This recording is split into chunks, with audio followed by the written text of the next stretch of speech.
Hello everybody, welcome back to HardReset.Info channel. In today's video, I'll show you how to change the theme on Discord.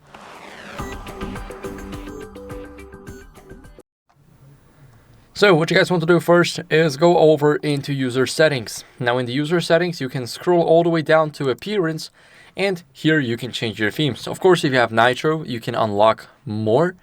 As you guys can see, these are some examples of how it looks like.